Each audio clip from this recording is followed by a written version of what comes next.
Is it Zeres in Illinois wants to give a valid and sound argument for the existence of God? I have my notepad open. Welcome, Zeres. Let's hear it.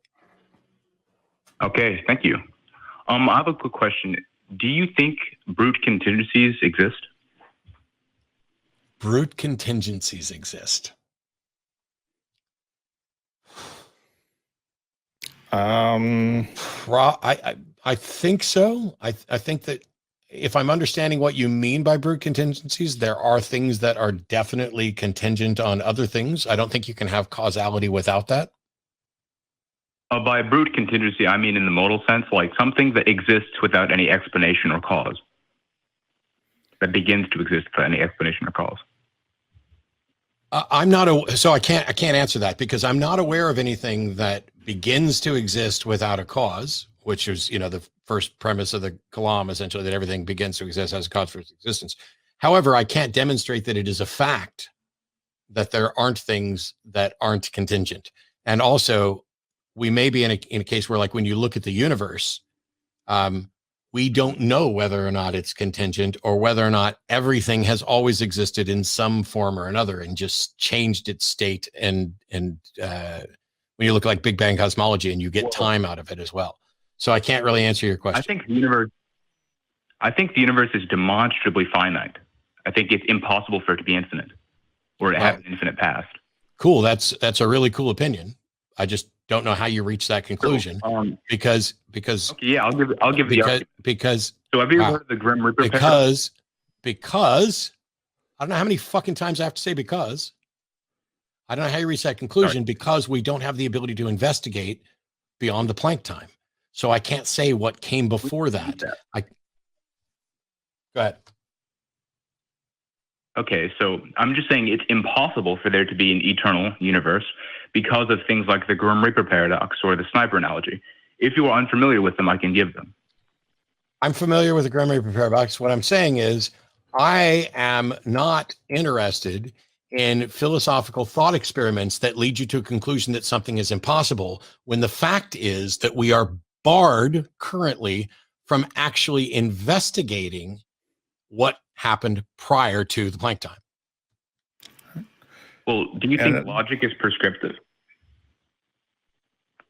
I think logic is prescriptive. No, so you keep asking questions like you're trying to set something up. Here's the thing. I think we presuppose identity, non-contradiction, and excluded middle. That those are presuppositions that we have to make, and that those they're neither prescriptive nor descriptive, although if anything they would be descriptive of the actual state of affairs. But it's not like logic is a speed limit that you couldn't go past. So it's not prescriptive in that sense. So do you think impossible things can happen? No. So that means if an eternal universe is impossible, therefore it just cannot happen. So the universe is not eternal if it's impossible. Yeah. Well, okay, can I ask you a question real quick? Can you be right for the wrong reasons? Is it possible to be correct for the wrong reasons? Wrong reasons? Yes. Okay. So how do we determine what the right reasons are for anything dealing with the physical universe? Logic? No, for anything dealing with the physical universe, how do we determine what the right reasons are? Logic, because there's a problem with empiricism. Okay. So do you think impossible things can happen? Do I think possible things can happen? Do you think it's the same question you asked me? Do you think impossible things can happen? No. Okay. All right. So I'm going to give the rest of the argument. So, the rest. What do you mean the rest of the argument? You haven't begun with the first premise yet. Oh, okay. So would you accept that the universe is finite? Okay. Zeres, you called in to say that you were going to give a valid and sound argument for the existence of God. Are you going to present the argument or are you going to keep asking questions? Because an argument that is valid and sound has premises. Questioning.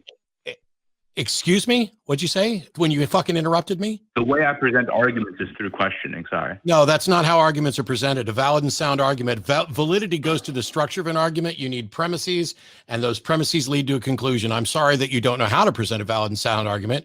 Maybe make that clear the next time you call in.